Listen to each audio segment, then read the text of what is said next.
Hey guys, welcome to Real Estate and Robots. This is my second interview. My dude Yuqi from Compass Real Estate. He's one of the top agents.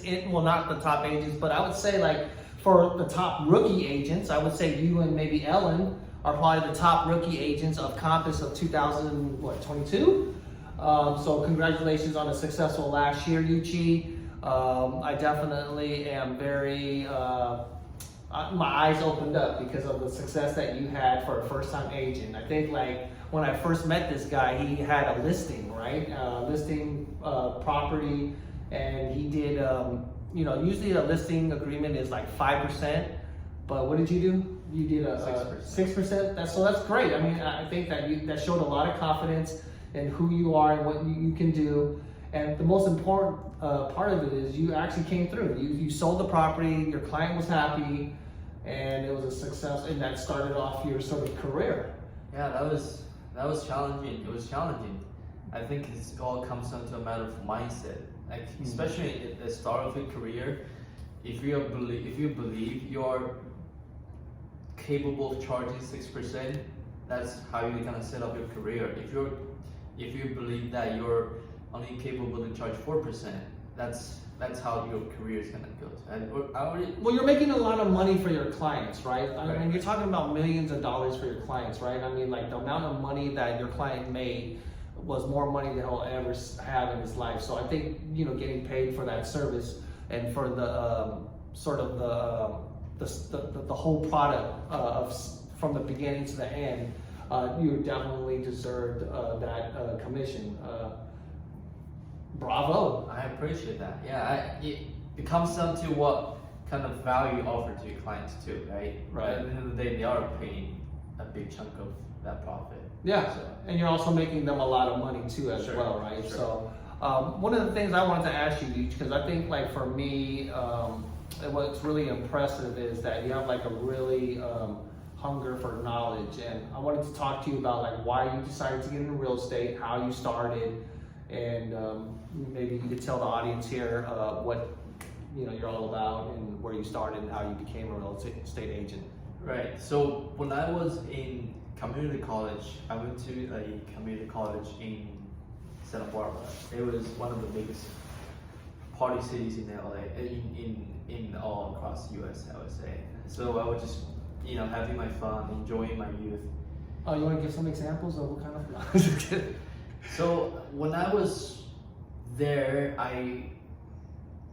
at the last semester of my associate degree, I figured I was, then I got serious with my life, and I started asking myself questions. So what am I gonna do? What's next? I'm about to graduate community college. Do I go to a 2-year? Do I go to a 4-year degree?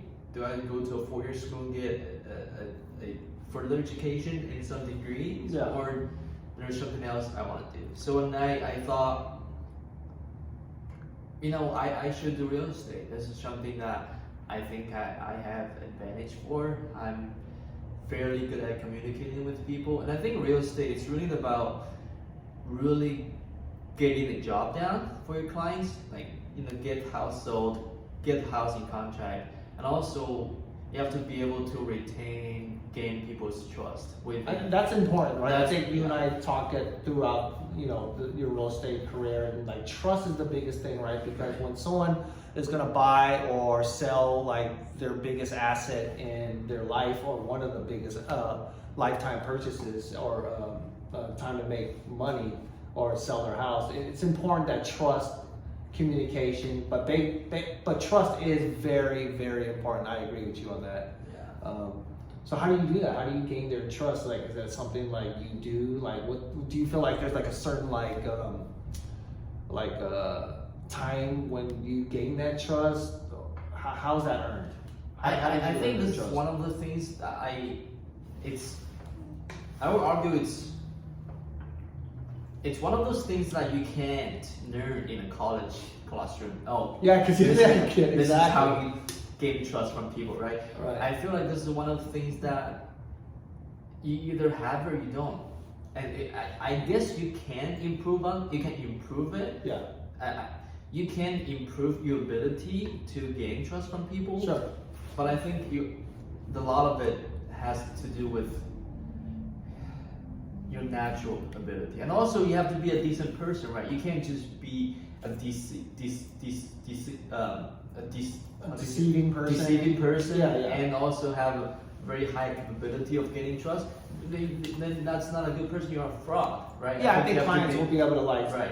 If you're like some guy who's just trying to like make a sale, don't care about you. I think clients will like feel that vibe, right? Oh, this guy's just trying to like hustle me or something. I think it's actually fairly easy. If you're really a nice person, a genuine person to start with, you genuinely care about your clients, and you're a genuine human being. Yeah.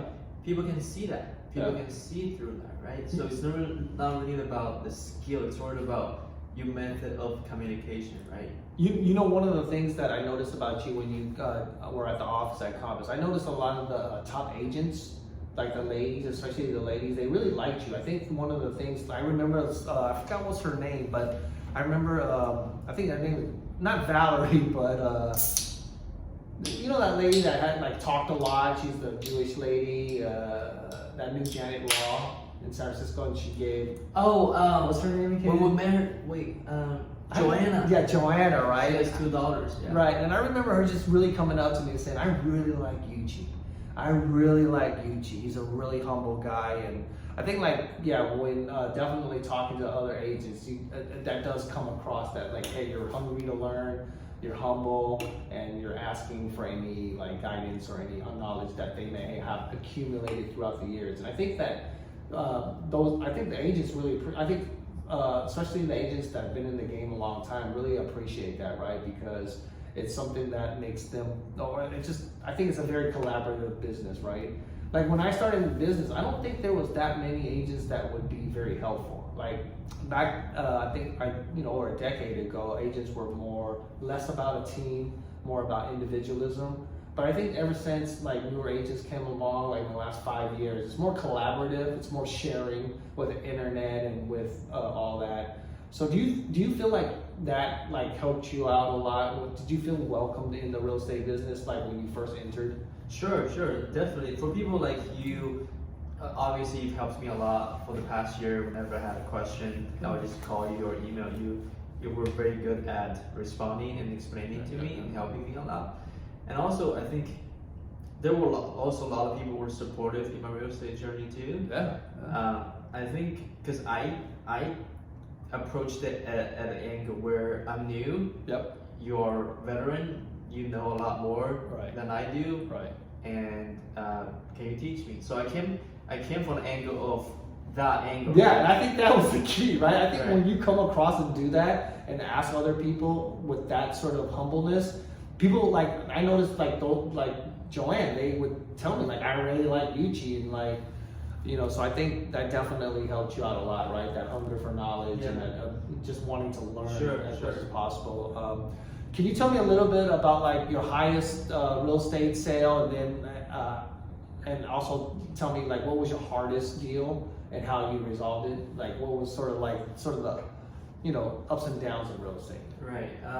The highest sale that I did was a sale that I had one of my first listing. Yep. It was I sold it for 1.86 million. 1.86 million. 1.86. So that's really good, guys. Just to let you know, in real estate, normally when new agents come on board, they're not listing agents. They're normally going to go to the buyer side because they just sort of want to get sort of like acclimated to the real estate industry. And you went straight on to like listings, and like that takes a lot of courage. I would say like most agents didn't start off with listings. So that was really impressive. I thought that was one of the things, like this guy's gonna have a good career. And I do think, going forward, you're definitely with that mentality, it's gonna serve you well, right? So 1.86 was your highest deal. Okay. So what was your hardest deal? It was that deal. Oh, that was the hardest deal. The hardest deal. Oh, okay. So that was the hardest deal. Okay. Yeah, it was a deal actually one of so you had to earn that money. You had to earn that. You earned it. We took 8 months to sell that property. You took 8 months. And what was that process like? There were tenants living in the property, and the tenants were just not cooperative and violent. So one of the actually pretty well-known agent in Piedmont. She had a listing with my previous client. And, Right. Do we want to mention her name? She's pretty big name. I don't. No, okay. For privacy purposes. For privacy purposes. She's very respected and well known throughout the East Bay community. See, that's the thing about Compass, right? We like have a lot of the top agents in our offices, so we have those resources, right? Like, but you were saying, she had a listing, and because there were a lot of things that it was a hard deal. It was the tenants were not cooperating, and she thought it was not worth her time, and she did. Can you imagine that? Like having like a $1.8 million deal, and because it got a little hard, she didn't want it, and then you end up landing it on you. Yeah, the commission on that was for total was like $120,000. Yeah, and she just said, I didn't want the $120,000 deal. Too much trouble. For a $120,000 deal, it was too much trouble. I mean, that is impressive. But she wasn't. Yeah. But she had the stats to her decision was justified by the amount of. Because her time was more valuable because she probably was making more. By the amount of actual sales she produces, she made a pretty rational and wise business decision. That's not worth my time. My time is worth more, much more deals that are easy, right? So she made a pretty good business deal. Yeah, I mean, like skipping out on a $120,000 commission is eye-opening. I mean, good for you, great for you and everything. And I think being a top agent, and the thing about it is she's a nice person too, right? We won't mention names, but that she actually helped you out still. Like she was very collaborative with you, and she wasn't being mean or anything like that. She wasn't like sour or anything. She was just very nice to you still, right? Yeah. She's like, go ahead, take it. And she didn't even know you really. Right? I didn't take it from her, right? Yeah, so it was the client reached out to you. Reached out to me. Right. But she was totally cool about it. So she fired my client. It's not my client fired her. She fired my client. Like, no, you hear that, guys? Yeah. Don't act up, or you might get fired. Yeah. So she fired the seller's agent. That's so awesome, dude. Yeah. Then my client signed a contract with me, and when we signed the contract, she's like, "Oh, this is what I know about this deal. Let me help you out." Yeah, that's what I'm saying. I just thought. That was so different, right? That's why I gotta love Compass, because Compass has all the top agents, and top agents operate different. Not saying that they're better or anything, but when you're doing what do you think what top agents do in terms of value?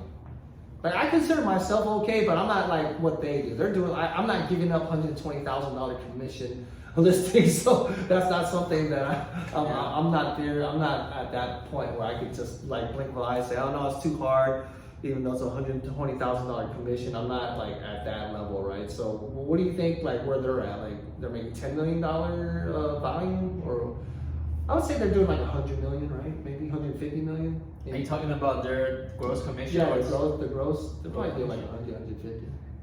At least 20,000, at least. Yeah, at least 200,000 to 5 million. Well, of course, it's more than 200,000, dude. If he's giving up $120,000 deals. But I looked at her stats. She had the stats to back it up, to justify her decision. Yeah. So that's great. So you started in real estate 2 years? Second year now. Yeah, this is my second year. Can you take me through your daily schedule, weekly? Do you have a schedule? Are you working out? I noticed you work out a little bit more. You play basketball. Because you really do have to be on top of your game, right? You don't drink. You don't go out and party. I don't see you monkeying around, or I see you straight business. You're doing things to get better every day. Is that sort of a correct assessment of how you think? And I think being a real estate agent versus being an employee for Google or any other company is different, right? Being a real estate agent, you are your own boss in a way. You have to arrange your own schedule. There's no one that you report to every day. So what you do with your time is really all comes down to you. And do you want to use that time to waste it, or do you want to use that time to better your knowledge, better your skills, so you can provide more value to your current clients as well as the future clients? Or do you want to use that as an excuse to sit alone and play video games? I mean, that's so important, right? Because like it takes a lot of self-discipline, right? Because you know you got to get up every morning and like figure out like how like the way I sort of think of real estate in the beginning is like you're a hunter-gatherer, right? You go out and try to get the business, and then like as you become more situated and more seasoned, you start building in your own farm, right? Like you start looking at like, okay, so like the person that we won't talk about for privacy issues, she has her own farm, right? Yeah. She runs that whole area. Yeah. Like it's sort of like her farm, right? Like she's pretty dominant in that area, right? So she's pretty confident of like her sales and her pipeline, right? Right. But I think like right now you're probably in the hunter-gatherer stage still, and you're still filling things out. Hunting for whales, like Yes. I I think where you're at, there's different stages of your career, right? Yeah. There's a stage where you have to go out there, like you say, you have to go out there to hunt every day to get a client. get a deal. I'm at that stage now. I do a lot of open houses. I call up or email some other agents to host an open house in hope to get some clients by meeting them in person. Yeah, so I just had Ellen like an hour ago, Yeah. interviewing her, and like that was one of the key successes for her as starting as a real estate agent, right? Because she went to open houses, and like that's how she met her first clients. And I think like, Good for her. Yeah. and I'm learning off you guys, right? Because you guys are pretty young, you guys are pretty hungry, and I see that you guys are like doing pretty successful. So one of the things I do notice about you and Ellen is that it's serious business. You guys don't party. You don't mess around. You take business serious. You do open houses. You guys are very mature. So it's definitely, I think that has helped you both, I guess. Right? I mean, open housing is the best way to start when you have no money, right? Because you don't have money to buy leads. I don't even know if you want to buy leads. Are you planning to buy leads? Probably like zero leads or anything like that. Really. So your game is just going forward is just doing open houses, doing marketing, and maybe doing some Yelp ad or Google business page, Yelp page. So he's very resourceful, right? So you'll use everything that's free, but then you execute very well, right? So like you could create a Yelp page and you could create a Google business page, and anybody can do that. But I noticed that you're really good at the details. Like you'll update the sort of like who you are, what you're doing, are you COVID compliant, for instance, right? So you'll do all those things that I think matter, right? Like you don't get lazy. You're constantly on the digital, that you're a digital keyboard warrior, right? You're always like, I'll constantly, even at different occasions, I'll pull up Google, I'll pull up my phone or my friend's phone or my friend's computer, and I'll search local real estate agent near me, and I'll try to see how people can find me, and even if they do try to search me, or even if they do search a real estate agent, I want to see whether or not I come up, whether or not which place that I come up. So I think those things matter, right? Right. What are your goals this year? Like, do you think of it like at the end of the year, or do you have like quarterly goals, or like how? Is that even part of your process of thinking right now? Do you even think like that, or is it just you wing it? I think you wanna really for my first 5 years, I don't really have a goal of each year I have to make this much. I think I have a mindset of first 5 years is to really accumulate clients and accumulate experience. Okay. That's my first 5 years. That's my mindset for the first 5 years of my business. I like that. Do you plan on doing coaching, or is that something that you're just like doing YouTube, like learning and reading and just coaching yourself? Or do you plan to like go to like Mike Ferry or Tom Ferry or any kind of classes? Actually, not to sound arrogant, I don't like coaching as much. Not that I don't like it, but I believe the best coach is it's the real field. It's the real experience that you accumulate. I think I learn the best from my own success and my failures. Yeah, doing like guy it. Sirhan from New York, well, $1 million listing. He doesn't do coaching, right? He says he's never done coaching. He's very successful. So I think like to each their own, right? Like if you're like starting as an agent, like you have to make that decision, right? Like Right. if you're gonna get coached or if you're just gonna learn. And if you're a self starter, right? So. Well, I just want to thank you for coming on the video today. If anybody wants to reach out to Yuqi, do you have like Instagram? Yeah, my Instagram is Yuqi, which is YUQI _ Bay Area, and that's my Instagram.